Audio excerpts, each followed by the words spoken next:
There's a self-help guru with 7 million followers who just told America something that I believe is one of the most dangerous ideas to ever go viral. She said, you don't owe your parents anything. You don't owe anybody anything. And millions of people watched it, shared it, and felt liberated by it. I want to talk about what happens after you do that. It's a nice, warm feeling. Freedom to their children, free, community, society that normalizes it. Here's what I know. The idea that gratitude, if you want to, you have, and if you don't, you don't. It's not therapy.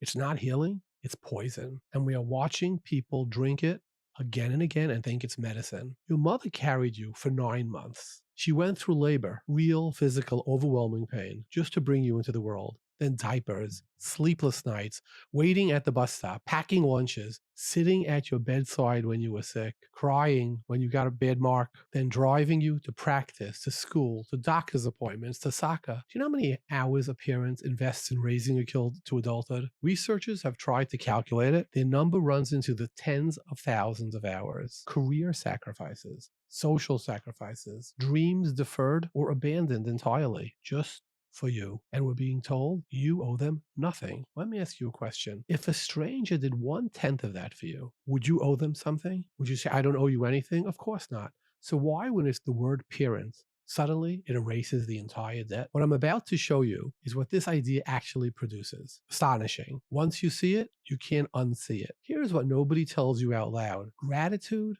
it's not dividable. You can't decide to feel no gratitude towards the person who raised you and then somehow manufacture it for your spouse, for your employer, your neighbor, your community. Gratitude is a muscle. If you don't train it on the people who gave you the most, you're never going to train it by anybody else. And here's where the relationship is complicated. The person who learns, I don't owe my parents anything, will also learn, I promise you this, I don't owe my wife anything. I don't owe my kids anything. I don't owe my community anything. I don't owe universe, God, anything. We have a clinical word for a person who feels no sense of obligation or gratitude to anyone. We call them a narcissist. Sometimes we call them a psychopath. And I want to say something uncomfortable. We're not producing narcissists because people are broken. We're producing narcissists because therapists are teaching people that they are everything. You're super empowered. Did you know that there's a new phenomenon? I don't know if you knew this. It's called granny dumping. Adult children leaving their elderly parents at hospital emergency rooms, literally abandoning them and running. They decided they have no obligation to their parents. And we see in the news on a constant basis. Just now, the chairman of Mango, a huge Spanish company, was arrested. He took a hike with his father. His father had made changes to the will that the son didn't want. Well, your father, it's quid pro quo, only what you get from him. There's no gratitude. There's no honor your mother and father. And the son was arrested for throwing his father off the mountain and killing him. You couldn't have an event like this if honor your mother and your father was considered a commandment. The new attitude is, you chose to have me, and therefore you owe me. But you know, that's not liberation. It's the logic of a sociopath. And we wonder why communities are fracturing, why neighbors don't know each other, and why 3 of 5 Americans feel disconnected and lonely. We can't build a society of people who owe each other nothing. It's not a society. It's just a collection of strangers standing in the room together. I'm going to tell you a fabulous story that's over 1,000 years old. I promise you, it will be the most uncomfortable thing you hear today, because it's not about your parents. It's about your children. There's an old Japanese story I want to tell you. A man decides his father has become a burden. He's old. He can't hunt anymore. He can't gather no more. He can't contribute anymore to his family. So the son says, well, utilitarian decision. You're not useful anymore.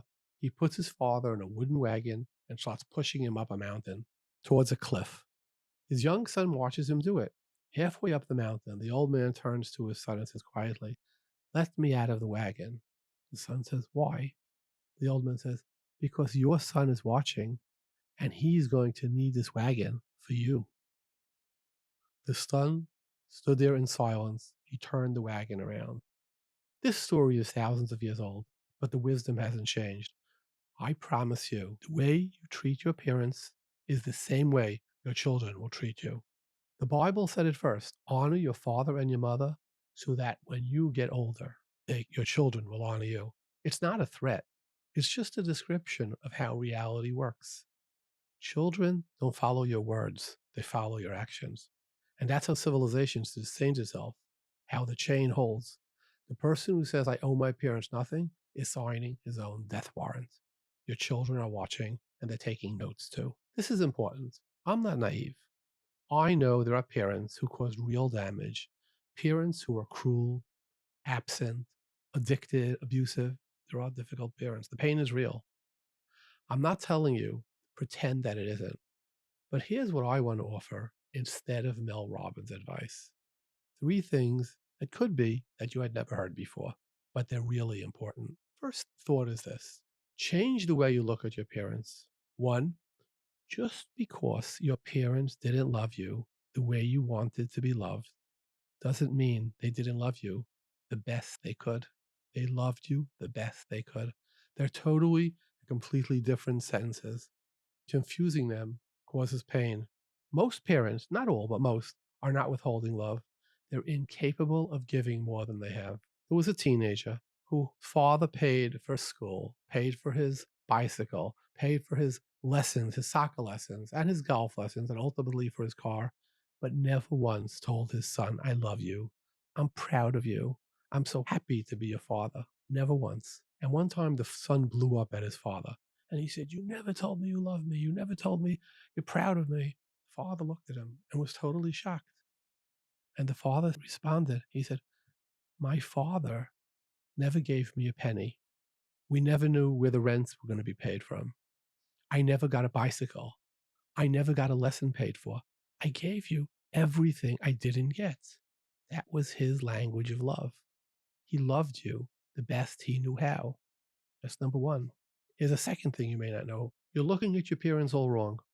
When you look at your mother or father, you see a giant who, since you were little, took care of everything. They were almost like a god. And when they failed, there's no excuse for that. These are giants. These are omnipotent people. How could they fail? But the truth is, did you ever see your father's wounds or your mother's? Who bullied her? How did their parents mold them? How were they raised and who hurt them? What happened to them as children that nobody ever discussed that affected them for the rest of their lives? That they never had the tools to heal and got passed down to you, not out of malice, but out of they were damaged. If a stranger on the street behaved the way your difficult parent behaved, you might say, well, that parent has something they're carrying, let them, right? But you would have compassion because you would understand humans are humans. But your parents, you only feel the wound they left in you. Try for one moment to see your parent as a young child being bullied, being screamed at by a parent, looking panicked, terrified, crying. It's not a role they'll fail to fill. They have their own scars and their own incomplete healing. It doesn't excuse them, but it could transform the way you look at them. And here's the third thing. I'm about to tell you a story about a son who spent his entire life unloved by his father. And what he found out after the funeral, that will really wreck you. A man lost his father. They were never close. His father was tough, not expressive, not warm by any modern standards. No, I love you. No, I'm proud of you. The absence was like a stone in his chest. After the funeral, going through the father's desk, he found an envelope with his name on it, and inside was every report card he had ever brought home, every newspaper clip where his name appeared, a photograph from his college graduation, worn at the edges, looked at many times. His father had never said the words, not once in his life, but he kept everything, and he touched it so many times it was worn away. The son sat at the desk and wept, not from grief alone, but from the devastating realization that his father's love had been speaking the entire time in a language he just didn't know how to hear. The wound was real, but so was the love. And he spent his whole life knowing only one of them, the wound. He never saw the love.